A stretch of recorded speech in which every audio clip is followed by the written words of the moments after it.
Hello guys, मेरा नाम है रवि। स्टडी ग्लो में आपका बहुत बहुत स्वागत है। दोस्तों, दो प्लेनेट की टक्कर हो गई है आपस में, यानी कि जैसे हमारी धरती चक्कर लगा रही है तब तक मंगल ग्रह है हमसे टकरा जाए।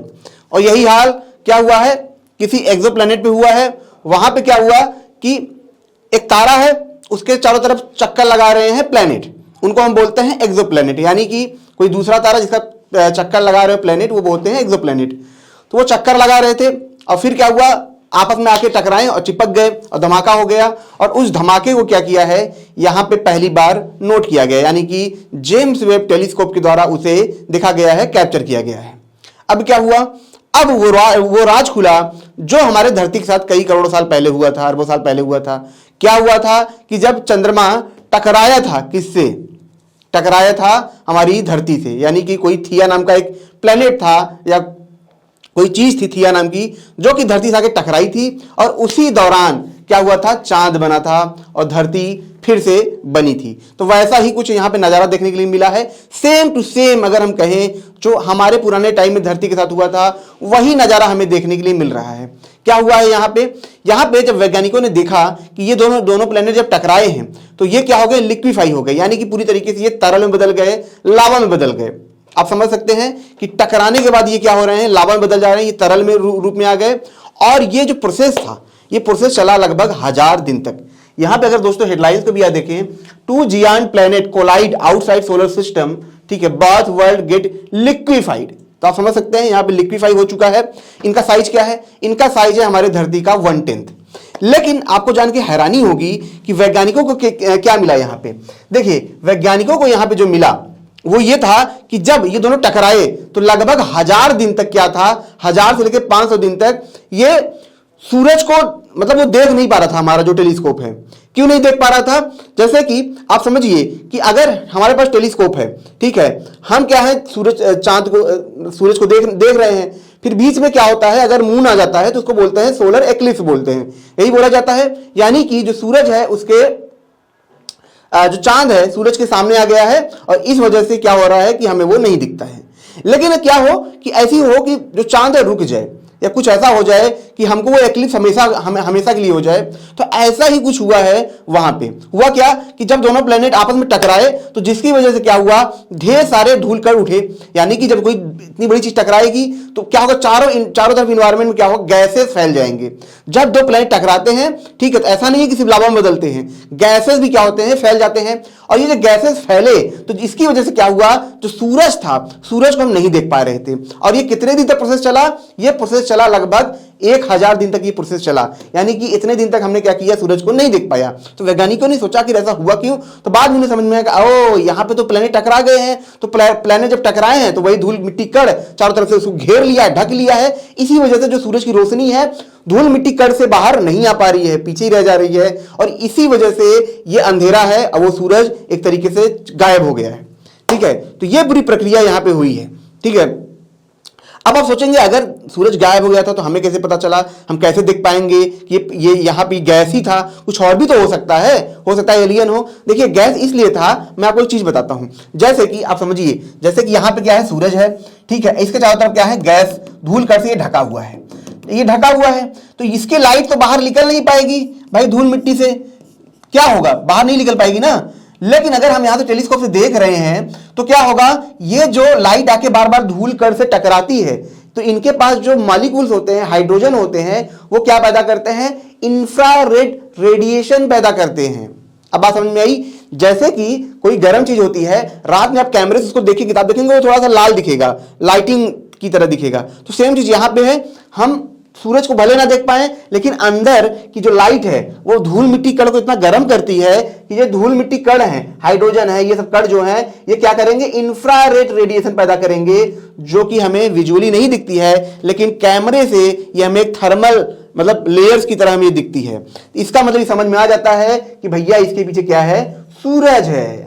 और सूरज क्यों है, क्योंकि धूल मिट्टी कण उड़ा है। और धूल मिट्टी कण कब अचानक से आ सकते हैं, जब कोई प्लेनेट टकराए। तो इसी से वैज्ञानिकों ने क्या किया, अंदाजा लगाया, जो इंफ्रारेड रेडिएशन से अंदाजा लगाया। और उसके बाद इन्होंने बताया कि दो प्लेनेट आपस में टकराए हैं।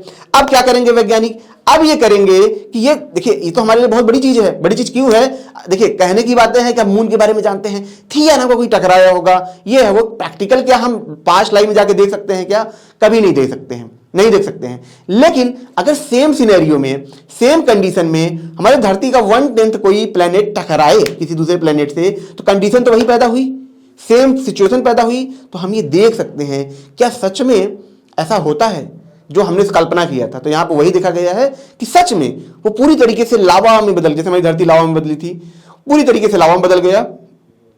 अब धीरे धीरे वो ठंडा होगा, हो सकता है वहां पे जीवन भी पनप जाए, और हो सकता है हमें यह भी पता चले कि टकराने की ही वजह से कहीं पे जीवन संभव हो सकता है, होता है।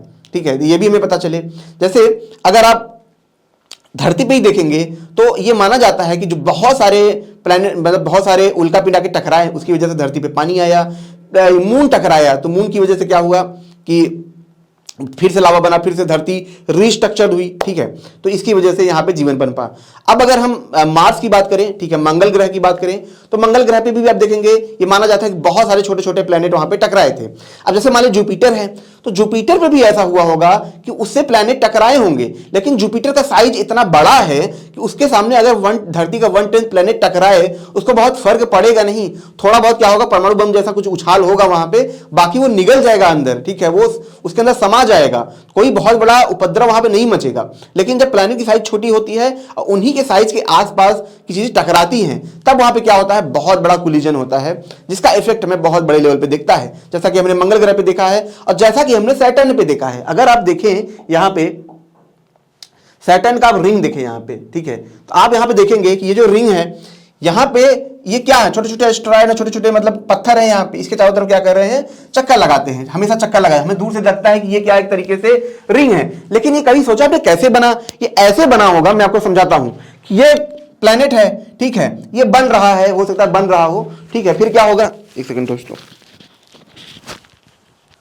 फिर क्या होगा कि मान लीजिए कोई प्लेनेट आया, ठीक है, अब ये भी एक प्लेनेट है, आके टकरा गया इससे, लेकिन दोनों इतने जोरदार टकराए, धड़ाक से टकराए कि ये प्लेनेट क्या हुआ, टूट गया। और टूटने के बाद क्या हुआ, इसका जो स्ट्रक्चर था, इसके चारों तरफ क्या हुआ, चक्कर लगाने लगा, इसकी ग्रेविटी में फंस गया। शुरू में ये भी गर्म थे, फिर ये ठंडे हो गए, अब धीरे धीरे धीरे धीरे इसका ये चक्कर लगा रहे हैं, और इसी वजह से क्या हो रहा है दोस्तों, ये रिंग बना है। तो जितने भी प्लेनेट देखेंगे दोस्तों आप, वहां पे मतलब ये सारी घटनाएं होती हैं।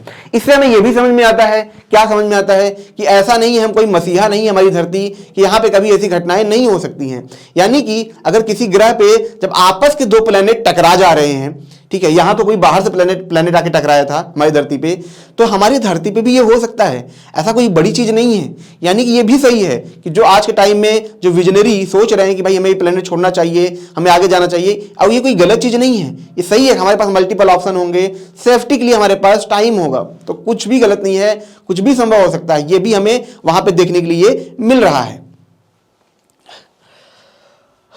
अब दोस्तों क्या होगा, अब दोस्तों ये होगा कि अब जो वहां के वैज्ञानिक हैं वो क्या करेंगे, ये पूरा डाटा इकट्ठा करेंगे, और इकट्ठा करने के बाद इस पर लगातार रिसर्च की जाएगी, इस पर लगातार निगरानी रखी जाएगी।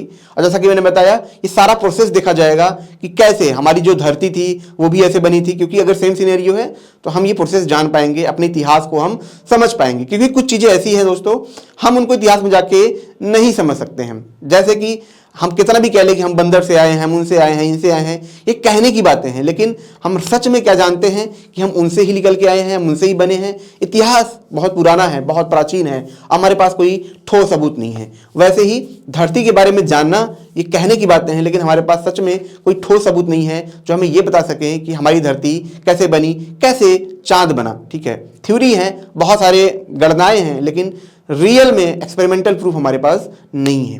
तो दोस्तों ये छोटा सा लेक्चर था, अगर ये आपको अच्छा लगा हो तो लाइक करें, कमेंट करें, शेयर जरूर करें। और जैसा कि मैंने बताया, मैं इसलिए स्क्रॉल कर रहा था, मैं फ्लो का अपना PDF खोज रहा था, वो मुझे मिला नहीं। ठीक है, तो फ्लो को आप जरूर अवेल करें। मिलते हैं नेक्स्ट लेक्चर में। Thank you so much.